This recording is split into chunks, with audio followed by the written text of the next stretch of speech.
The Galactic Confederation ships arrived above Earth early on a Tuesday. Big metal vessels hung in the sky like strange new stars. People around the world stopped and looked up. News spread quickly. We were not alone. In Washington, the president spoke into a camera while sweating. "Stay calm. We have made contact with visitors from beyond our solar system." 12 hours later, screens worldwide showed the first alien face. Admiral Take had blue-gray skin and 4 eyes that blinked in pairs. His translator device made his voice sound deep and clear. "Earth humans, we come with respect. We are the Galactic Confederation, a union of 37 space-traveling species. We face a great danger. The void-born empire spreads across the stars, taking worlds that are not theirs. We seek allies in this fight." World leaders met in an emergency session. Some wanted nothing to do with a space war. Others saw a chance to gain new technology. After 3 days of talks, Earth agreed to learn more. The Confederation sent down their experts to test humans. They measured strength, speed, and thinking skills. They looked at Earth weapons and ships. Their findings were not kind. "The human body is weak," wrote Chief Examiner Paul. "Their bones break easily. Their skin tears. They tire quickly. Their weapons are basic metal and chemical devices. They have barely reached their own moon. They would not survive one day against void-born troops." But the report had one note at the end. "They show unusual thinking patterns when faced with problems. This may deserve further study." The Confederation offered to take a small group of humans as test subjects. 50 volunteers would join their forces to see if humans could be useful in any way. Captain Sunmi Kim led the human volunteers. She had been a special forces leader on Earth, known for solving impossible situations. Small and quiet, many enemies had underestimated her before they lost. The human team gathered at the pickup point in Nevada. Doctors gave them special shots to help them breathe on other worlds. Each person carried only what they could fit in one small bag. "We represent Earth now," Captain Kim told them. "Remember that." The Confederation ship landed, and out walked Commander Dune. He stood 7 feet tall with gray skin that looked like stone. His 4 arms each held different devices. He looked down at the humans and made a sound like rocks falling. "These are the warriors?" he asked his assistant. "They look like children." Captain Kim stepped forward. "We are ready to serve, Commander." Dune waved 2 of his arms. Yes, get on board. Try not to touch anything." The humans entered the ship and found chairs that were too big for them. As the ship lifted off, many looked back at Earth growing smaller below. In space, they transferred to a larger Confederation vessel. Aliens of many shapes moved through the halls. Some looked like giant insects. Others were made of shifting colors. A few seemed to be just clouds of gas in special suits. Commander Dune led them to a room with a glowing map. "You humans will guard Outpost 7, he said, pointing to a small dot. "It is a mining station where we collect special metals. The work is mostly done. No voidborn have been seen in that area for years." Captain Kim studied the map. "What are our weapons and defenses?" Dune laughed. "You will have standard blasters and the outpost's own shields, but do not worry. This is just a test to see if you can follow orders and stay alive. A simple job. For beginners," one of the human soldiers whispered. "He's putting us in a corner to keep us out of the way." Captain Kim nodded slightly. She had expected this. New soldiers always got the boring jobs. "We accept the mission, Commander," she said with a polite smile. As they left to prepare, Dune spoke to his second-in-command. "These humans will probably hide in their rooms the whole time. But at least we can tell Earth we tried." What Dune didn't see was the look in Captain Kim's eyes. She had heard those doubts before on Earth from men who thought she was too small to fight. She had proven them wrong every time. "Get ready," she told her team. "They think we're weak. That gives us an advantage they don't understand yet." The humans checked their new weapons and studied maps of Outpost 7. In 3 days they would arrive at their post. It seemed like a boring mission, but Captain Kim felt something else. A chance to show what humans could really do. Outpost 7 looked boring when they arrived. It was built into a gray moon that circled a giant gas planet. The outpost was mostly underground with a few domes on the surface. Machines dug deep for special metals that the Confederation needed. Captain Kim and her team settled in. They checked the base's systems and explored all the tunnels. The local workers, mostly bug-like aliens called Carrie, seemed surprised that humans were their new guards. No trouble here for many seasons, the lead Carrie named Tick told them. Why send guards now? Captain Kim wondered the same thing. Why send them to guard a place that didn't need guarding? She made her team train anyway. They learned how the mining machines worked. They mapped every tunnel and exit. They studied the old defense systems that no one had used in years. 3 weeks passed quietly. Then the alarms went off. "Ships approaching," shouted the Kari, watching the monitors. "Many ships." Captain Kim rushed to the command center. The screen showed at least 15 large vessels dropping out of light speed. They were black with red lights shaped like sharp knives. "Void-born warships," Commander Dune said, his stone face somehow looking paler. "This is impossible. They've never come to this sector."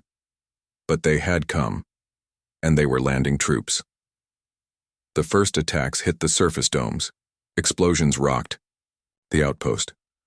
Commander Dune called for help on the emergency channel, but the closest Confederation ships were days away. "We are outnumbered 20-1, he said, counting the enemy signals. "Conventional defense is impossible. We should surrender." Captain Kim looked at the map of the outpost, thinking hard. "How many mining drones do we have?" 32 active units, said Tick. "But they are for digging, not fighting." "And the chemicals you use for breaking down rocks?" "We have many. Some are very reactive." A slow smile spread across Captain Kim's face. "Give my team access to the mining drones and those chemicals. Now." Commander Dune shook his head. "Those aren't weapons." "Anything can be a weapon," Captain Kim replied. She turned to her team. "Jin, take 5 people and reprogram the drones. Han, your group will make explosives from the mining chemicals. Min, map out the tunnel points where we can cause cave-ins." The humans moved fast while the void-born forces surrounded the outpost. The enemy looked like tall shadows with glowing red eyes. They carried weapons that melted through metal doors. Captain Kim's team worked through the night. They placed the mining drones at key points and loaded them with makeshift bombs. They weakened tunnel supports in some areas but strengthened them in others. "They're breaking through the main doors," someone shouted.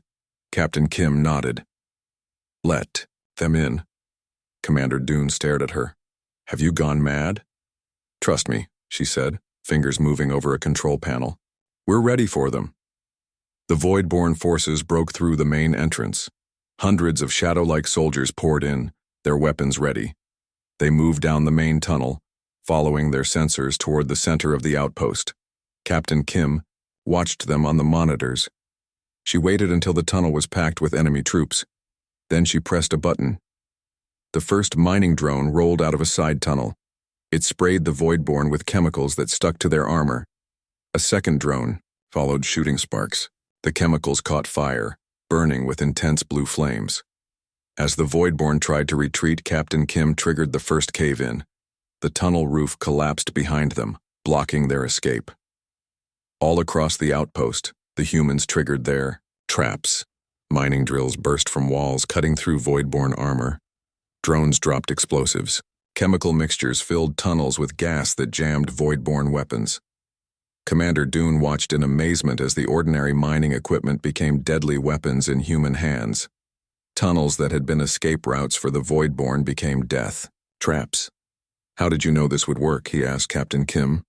"We didn't," she replied, eyes fixed on the monitors. "But when you can't win with the rules, you change the game." After 6 hours of fighting, the last void-born soldiers retreated to their ships. The outpost was damaged but standing. The Kari workers were safe in the deepest tunnels. Captain Kim's team had lost 3 people. The void-born had lost hundreds. Commander Dune received a message from the approaching Confederation rescue ships. They wanted a status report. He looked at Captain Kim, who was helping treat the wounded. "Victory confirmed," he said into the communicator. Enemy forces neutralized. But in his private report that night, Commander Dune wrote something else. These humans are not what we thought. They don't fight like any species I've seen. They don't see limits. They see possibilities. And that makes them dangerous. News of the victory at Outpost 7 spread quickly through the Confederation. The story changed as it traveled. 50 humans with mining equipment had defeated a void-born attack force. It seemed impossible. More Confederation commanders requested human teams for their missions. Captain Kim's soldiers were split into smaller groups to train new units. When word reached Earth about their success, thousands more humans volunteered. 6 months after Outpost 7, humans served on 30 different Confederation ships. They wore special suits made for their smaller bodies and carried weapons adjusted for human hands. But they still weren't fully trusted. Scientist Juan worked in a secret lab on the Confederation home planet. His job was to study the human fighters. He watched videos of their battles over and over. "Look here," he told his team, pointing to a screen showing humans fighting on a desert moon. "They found old pipes and made them into traps. Now watch this one." The screen changed to a space battle where humans had turned their ship's cooling system into a weapon. "They keep doing things we never consider," Scientist Juan said. "They don't follow the usual rules of combat."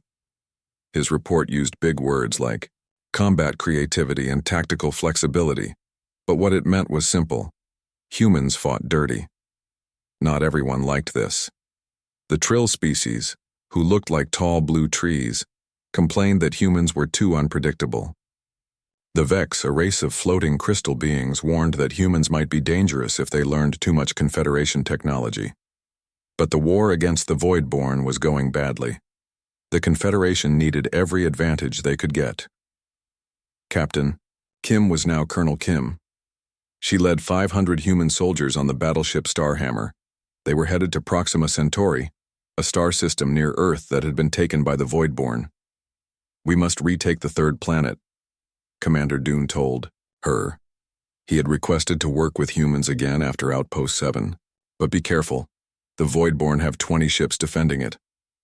Colonel Kim studied the battle plans. The Confederation wanted a direct attack, ships against ships, troops against troops. But that would cost many lives. "What if we try something different?" she suggested. The battle began normally. The Starhammer and 5 other Confederation ships jumped into the Proxima system. The Voidborn ships moved to attack them. But instead of firing all their weapons, the Confederation ships released hundreds of small objects. They looked like space junk, too small to be a threat. The Voidborn ignored them at first.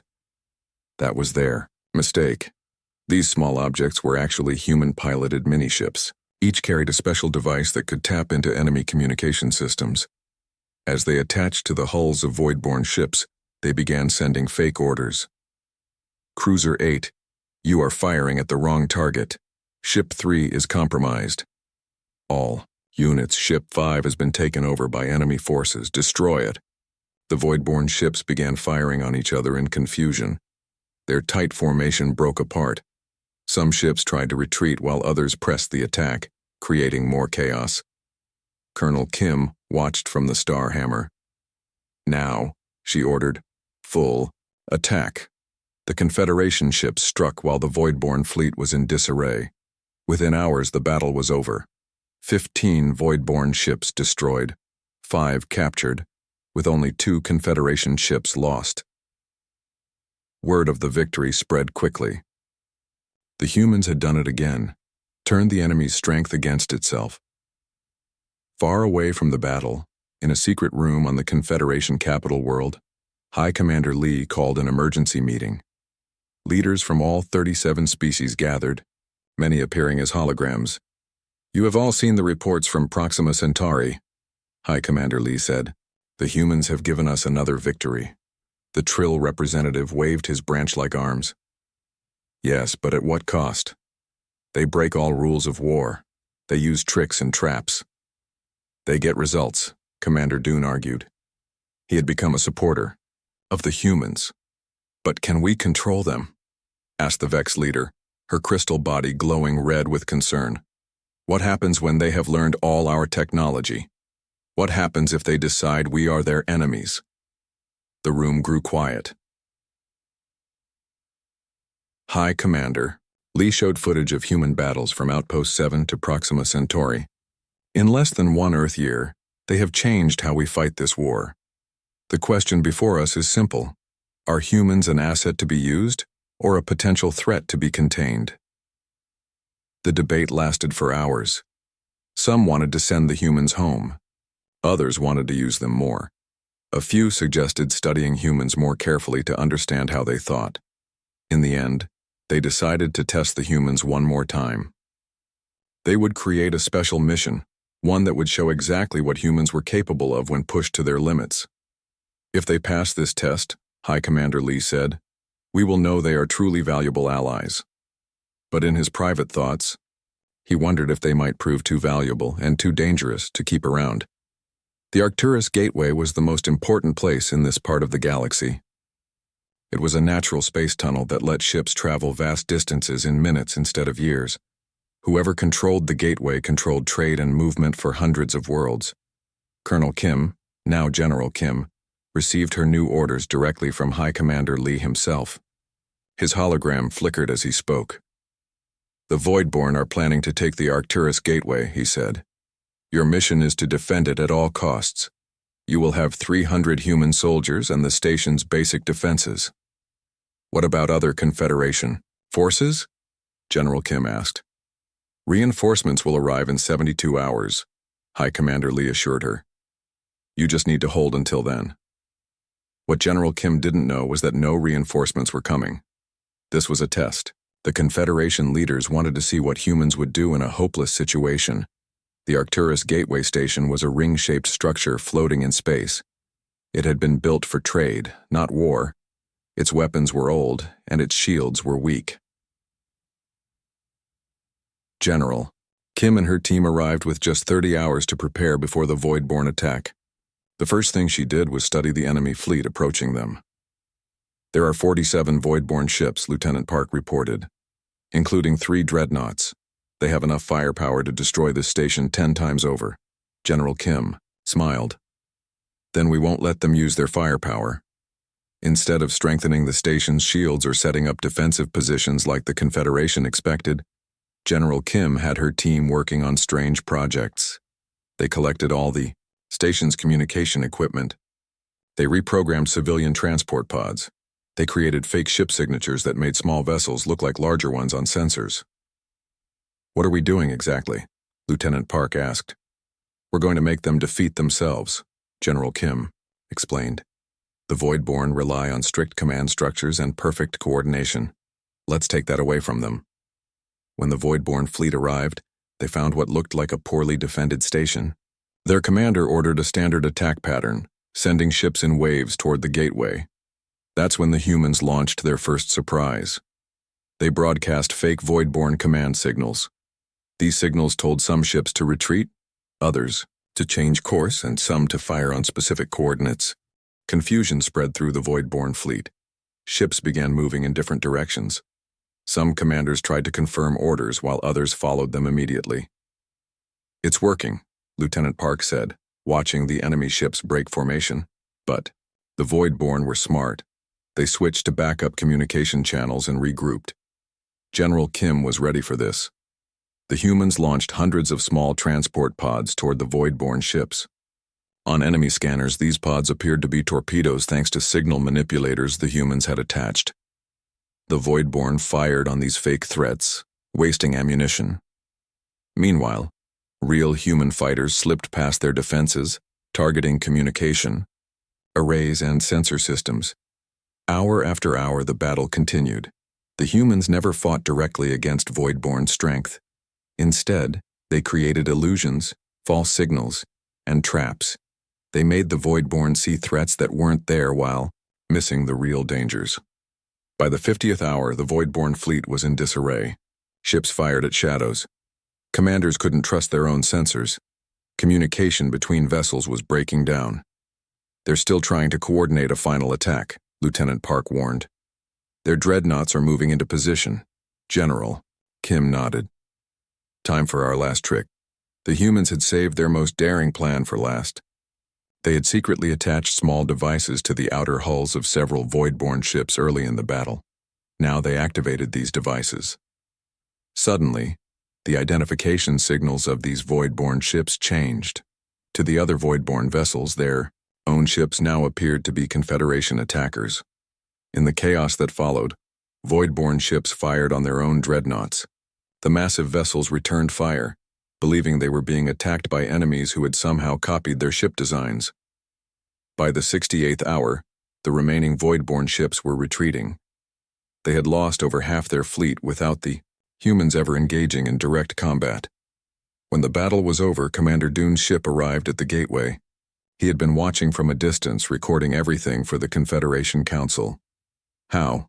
he asked General Kim when they met on the station.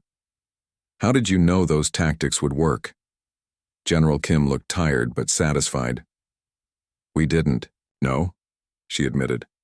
"We just kept trying new approaches until something did." Commander Dune stared at her for a long moment. "That's what scares us," he said quietly. The Great Hall on the Confederation capital world was filled with representatives from all 37 member species.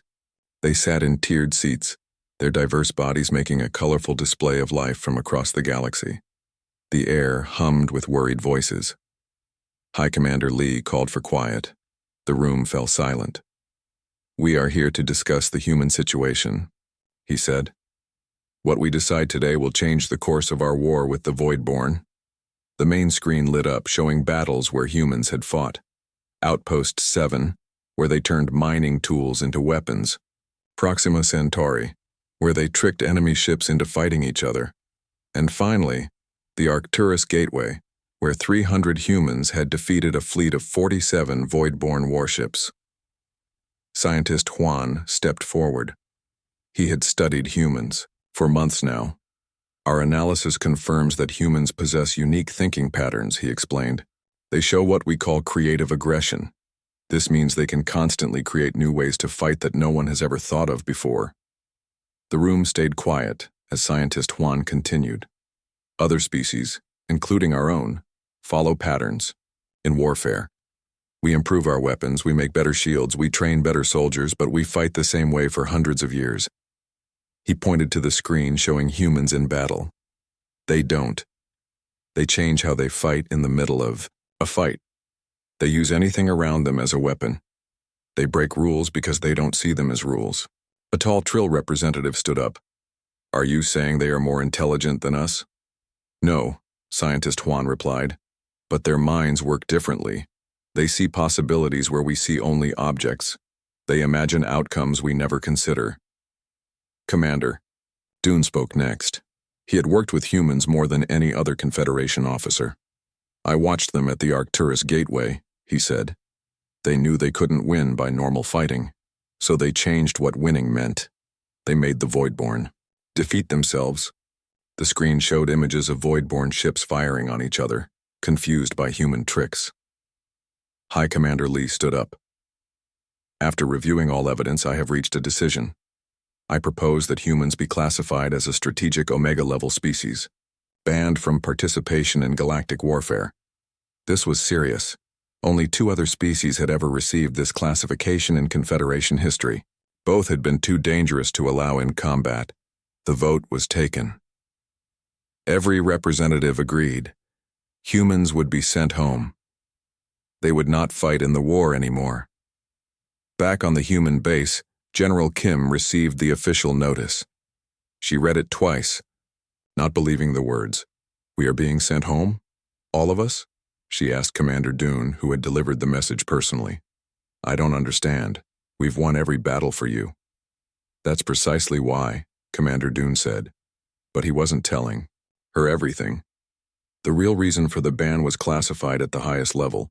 It wasn't human strength or technology that frightened the Confederation.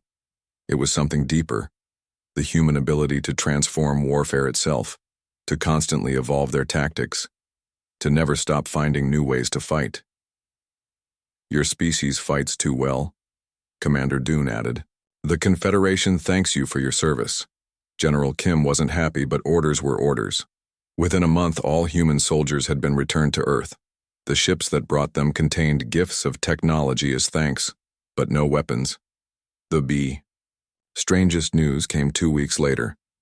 The Voidborn Empire, which had fought the Confederation for 1,000 years, suddenly requested peace talks. Their ships appeared at the border carrying white flags, a human symbol of surrender they had learned about. The Voidborn ambassador, a tall shadow figure with glowing red eyes, brought a simple message to the peace conference. We will end this. War and sign a lasting treaty with the Confederation on one condition: keep the humans away from our borders. The Confederation leaders were shocked. They asked why the Voidborn, who had never feared any species, would make such a request. We have studied the battle records, the Voidborn ambassador said. Humans do not fight like any species we have, encountered in 1,000 years of war. If they had time to learn and grow stronger, there would be nothing left of us. So the treaty was signed. Both sides agreed to never again ask humans to join their wars. Earth was classified as a protected planet, left to develop on its own path. The 1,000-year Galactic War ended not with a final battle, but with a shared fear of what humans might become if fully unleashed among the stars. On Earth, people celebrated the returning soldiers as heroes.